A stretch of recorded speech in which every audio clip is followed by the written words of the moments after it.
there is a true and amazing form of freedom that is created through solitude. And this is something that we're not really taught in society. We're actually taught quite the opposite. That there is a special somebody out there, and we're not going to be complete until we find them, and we need this external validation. We have to have approval from others. We have to interact with people at all times. Being alone is bad, etc., etc. I was just listening to some sound bites from Dr. Joe Dispenza. I actually posted it on my YouTube posts here a few weeks ago. It basically explains our need for external validation versus what we get out of solitude and all of the healthy benefits of really developing that relationship with ourselves and being consciously alone. So, with the need for external validation, relationships, friendships, interactions, there are a bunch of chemicals that our brain engages with depending on the interaction. A big part of it is dopamine. Get that reaction, get that interaction, get that little quick fleeting high, basically. And it's actually addictive. We need more and more. We need more interactions. We need more engagement. We need more of this reinforcement. Whereas when you are consciously alone and embracing your solitude, you get this serotonin from your brain instead, which gives you this feeling of fulfillment, a feeling of contentment and being calm and happy and okay. What I would say, feeling of joy versus a feeling of pleasure. And now I've been over 500 days without alcohol. I can tell you there's a big difference between joy and pleasure. I feel a lot of joy right now, but also going through a winter, not traveling, not being out having my adventures, living in cool and beautiful places here in my fancy little ex-presidential motorcade tiny home SUV that I set up. I haven't had much pleasure, but I've still felt a lot of joy as I'm pursuing purpose, building my YouTube, continuing to work out. I was working out 6 days a week when I got back, sometimes 5, usually 6. For a good stretch, I hopped it up to 13 times a week, 7 days a week, cardio in the morning, 6 days a week, strength training in the evenings. And I'm giving myself just a little break, doing some traveling, taking it easy, back to just the strength training for a few more days until I get back from this road trip. And then we're going on another probably 120 days of real restrictive calories and 7 days a week cardio in the mornings and 6 days of strength training. But I've found contentment, happiness, joy in that, but it's not always very pleasant. Although I definitely do get a little dopamine hit seeing myself in the mirror, looking at this, what was a pear-shaped, flabby, floppy, soft, weak body. Now it's got all the lines in the right places and muscles and veins, and I'm not pumped up, and I still got some veins here, So I do get a little dopamine hit sometimes just seeing the progress I made. But the point I'm making here is that there's actually these addictive tendencies we have needing interaction with other people, and it's not necessarily healthy. But if we start to really embrace our solitude, you start to find something that maybe was unexpected. I just got back 147 days ago from a 346 day long road trip, solo camping adventure. I had no idea what I was getting into when I started. I just knew I was taking at least 6 months off of drinking and trying to find some purpose and get more healthy, go do something new and interesting and different, break up the monotony. I was really lost in life, and I came back fully in love with myself, having developed this real sense of joy that I didn't expect, I didn't know, from spending all that time alone, from being camped out on the beach in California, up in the mountains in California, And then, my gym time is also alone. There's people around, but I don't engage with them. I just keep to myself, listen to my music, sometimes a podcast, do my thing. And it's the feeling. I feel like you can just see it in my face, that there's something deep and pure and true that I have now that, I think if you look back to my earlier podcast attempts and engagements with the camera, probably isn't there. So this form of freedom that I've found is really interesting, because you stop needing that interaction. You stop seeking that interaction. And when you don't need that, the world of possibilities opens up. You can do things like take road trips and be truly content and joyful on your own without needing to interact with anybody. And for me, it's even almost gone pretty far in the opposite direction, where I enjoy my time alone so much now that a lot of times I don't really even want to interact with anybody else. Now, as I spend a lot of time alone, I do notice that I get pretty chatty when I'm around people and having a good conversation. So there's some of me that still enjoys that interaction. But for the most part, I can tell that at some point in my life, if I'm ever even interested again in getting into a relationship, which right now I'm so thrilled about my time with myself and the things I'm doing with my life and my content and the future I'm building. And, I'm driving across country now to go out and put in an offer on a piece of land and build a little off-grid tiny home and make a bunch of cool content about that and create more freedom in my life. Doing that on a very minimal budget for home ownership and keeping myself away from 30-year mortgages and interest and all that ridiculousness. So who knows?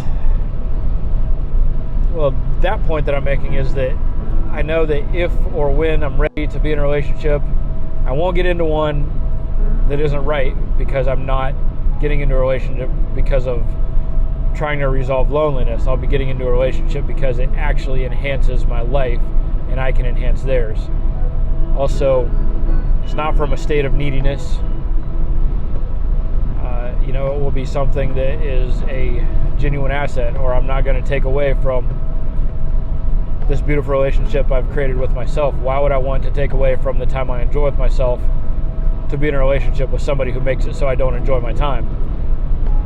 And I think when I'm in that relationship, if I find that relationship, if you find that relationship after developing a relationship with yourself like this, my thesis is that it will be a far more positive, productive, genuine, healthy relationship based on benefits that one another get and not just neediness and loneliness. So we'll see. Like I said, at this point, right now, today, I feel like I could be single for the rest of my life and be happy and be content. But I also know that life comes in seasons, things evolve, and there will be a point in life when I really have achieved my financial sovereignty, when I own my land outright, when I'm creating enough income to live well beneath my means and do the things I want to do with my time, have the impact I want to on the world, and not just sell my time for money to somebody else so they can mark it up. When I'm actually in a place where I really want to be with life, maybe then a relationship would be really beneficial, and especially when I'm in such a good place mentally, physically, emotionally, to where I will become nothing but an asset in that relationship. I will be truly attractive and desirable in every single way. And if I'm not to the other person, either I haven't done what I need to do with myself yet, or I'm not in the right relationship. And either way, that needs to come to an end, and I need to get back to either building up more of what is incomplete or finding a more compatible relationship. But like I said, at this point in life, I'm happy riding solo for the rest of my life. It's an interesting feeling when not only are we trained and told that we need this We can't be alone. We have to be with somebody. But, and we feel it. And I don't know, it's a weird feeling. Right now, I legitimately don't feel the want or need at all to share my time with anybody else. So that might change. But the point I'm making is that it is a very healthy, good, positive thing with science to back it up, that you build your relationship with yourself, you spend some real time in solitude, and that there is a true element of freedom that I don't think people can ever experience if they don't really become happy and healthy in solitude, in spending some real time alone. And again, consciously alone, not lonely and needy, not, oh my gosh, I just gotta white knuckle it through this and survive until I have somebody else to get my dopamine hits from, and I can have my drama with, so I can get my what's that one? Cortisol. Get the cortisol, get the dopamine, get the oxytocin from the connection. These are all parts of the addiction. Those are opposite of the serotonin and GABA and all these good things that bring us true feelings of contentment and fulfillment. And I know that no relationship's perfect, but I'm not going to be in one that fills me full of cortisol. I'm not going to be in a relationship that's constantly up and down, and I have to feel up and down. And there's something about that you feel alive. It's almost like relationships, somebody messes them up so that they can have those intense emotions, so that they can resolve and mess up and resolve. And yeah, I don't have the time and energy for that. I got a purpose. I got things to do with this life. I got people who in the world need to understand and see this positive message that I've found about being sober, being fit, doing uncomfortable things, being alone happily, and pursuing purpose over the long term at the expense of short-term worthless pleasure. There's a lot that I've learned in this life, that some things I've achieved and I have the track record to help people with, coach them with on today. Some things are in progress based on full faith and self-belief. And it might be a decade before I become an overnight success, but I'm going to keep working hard every day, keep moving towards that. And there will be a point in this life where I can have a really positive impact on a lot of other people based on the things that I've actually done and actually experienced through my time in solitude, through discomfort, through hard work, through fitness, through sacrifice, through sobriety, through restrictive caloric diets, only putting healthy things in my body. There's a path for people that need it out there, need to find themselves, need to figure out they really truly can create something that they can be proud of and admire in every way, and then help others find that same person too. It can become a real movement. This isn't me that created or discovered this on my own. I've had plenty of influences, but my number one, sadly, so this guy has the most concise message about this type of lifestyle.